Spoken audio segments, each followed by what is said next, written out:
Every morning, the countdown begins for the markets with meticulous research and analysis designed to help you capitalize on the trading day. Beaming live from the CNBC TV 18 Motilal Oswal studio.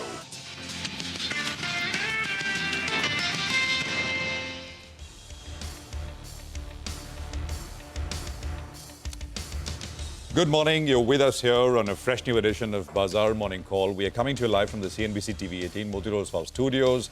I'm Prashant. With me, my colleagues Nigel and Surbi. Guys, morning. Hi, morning. Morning. Morning. So it's been a pretty decent week so far. The bulls have managed to kind of claw their way back, and we have 2 more sessions to go. So hopefully they'll prevail. Hopefully, and there's perhaps more repair and recovery in terms of where we head from here. Let's just take it from the top then, quickly. In terms of news flow from what has happened with President Trump or anything of that sort, there isn't very much new. So you've got Wall Street overnight action, which is subdued, but S&P, Nasdaq both closing at record highs once again. Small change, about 1/3% higher is where both those markets finally left off at. You also had just a bunch of other things. So Oracle was the big story, right? And we'll talk more about that. Actually, that is the big story overall. 36% gain. Larry Ellison, the legendary founder of Oracle, on the back of this massive move on the stock price, briefly becoming the richest man in the world, pipping Elon Musk. On the back of it, NVIDIA was up 4%. And this kind of brings into focus, sharp focus, the entire AI infrastructure theme in a pretty sort of prominent way. This is going to show up in other markets. Look at Taiwan, look at the Korean markets, etc. as well. They've all broken through new highs. And it's the same point that we've made over the last many weeks now, which is the fact that, the lack of AI sort of led pure AI themes in a market like India, is it actually hurting us being able to take in large amounts of foreign money? It's a question. There's no clear answers, but I think it's something to think about. The 10-year yield, macro markets, nothing very much. 4 basis points lower on the 10-year. Dollar index was largely flat. Brent oil prices about 2% higher. We're at about $67.49. So that's the entire picture. I'll just quickly tie in the levels here. The Nifty, another positive close, and we've been slowly inching up. Resistance line is 24,980, as I've mentioned over the last many sessions. Rounded off 25,000 is that level, above which I think you get more legs to this move higher. Support stands at 24,760. For the Nifty Bank, we are approaching an important resistance level. The resistance is the 20-day moving average, which is 56,584. And then you got the 40-day exponential moving average, which is 55,101. So these are very near-term levels. And I think these are numbers on the upside as we begin our day. F&O stats with Nigel. He's walked across and he's standing by. Nigel, over to you. Well, the Qs are not looking too bad, right? If you look at the institutional number, well, that's a net buy number coming from the institutions. Though you need to keep in mind that, yes, that the Kotak Mahindra Bank, a big deal that is part of it. But for the last few trading sessions, what's been a constant is that the institutions have been net buyers. So I like that. The second point is, on the F&O side of things, the FIs for the third straight session, the number of long contracts that were added were more than the number of short contracts that were added. The short position continues at around 90%, but the point is that now long addition has started and that short covering bounce is still pretty much due. So that will be encouraging from a bullish perspective. They'll want to see those shorts getting squeezed out. That's yet to take place, just going by the data that we have.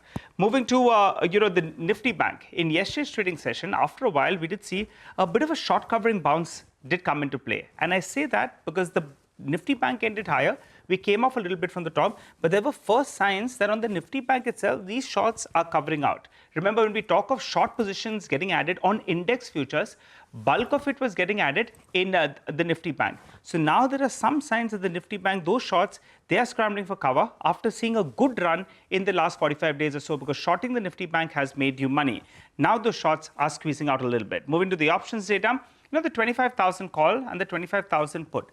There it appears, just by the look of it, between them they added close to under crore shares.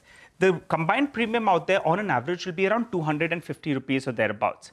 So that's telling you, the markets are bracing for this broad 500-point band that we're looking at. So if you just look at it, someone who's pocketing this 250 rupees, they want the markets to stay in this band of around 24,750 to around 25,250. That's the strategy if there is a straddle that's taking place at the 25,000 call as well as put. For today, 24,800 going by the options data, that's the level that I'm looking at. And 25,050, that's the first level of resistance that I'm looking at. So we'll keep an eye out on that. Moving to the other data point that we have, the Nifty Bank.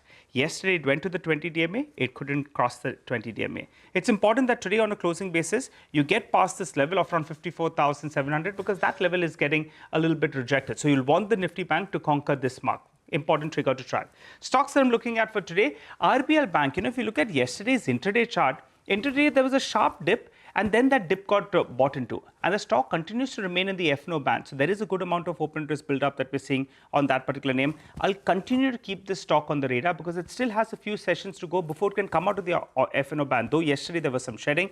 And the other one is Tega Industries, a massive, big, large deal that was announced overnight. Nimesh was highlighting it could be very, very large. Indeed, $1.5 billion. They are going ahead and they're acquiring Molycom.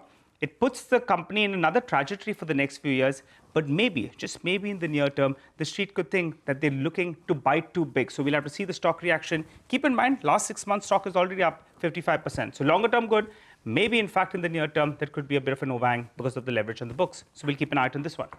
Okay, all right, got that. By the way, in Japan, markets are surging. They're going on to record highs. Asian markets largely are doing okay.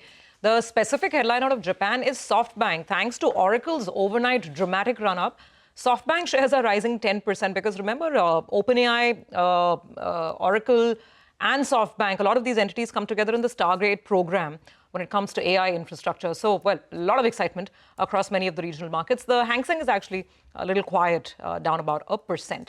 Well, let's look at the equity call of the morning now. Sunil Kaul of Goldman Sachs says the GST cuts could directly support earnings through higher volume growth due to price elasticity of demand from benefit pass-through, and though better profit margins where companies have the pricing power. He says they reiterate our overweight view on consumer sensitives as they have picked up, outperforming the market by 11 percentage points in the second quarter so far, but still down 5% and flat relative to the market over a one-year horizon, suggesting room for further runway. He says they raise cement and consumer durables to market weight on potential GST tailwinds and ongoing mass consumption revival. So that's a view coming in from Goldman Sachs.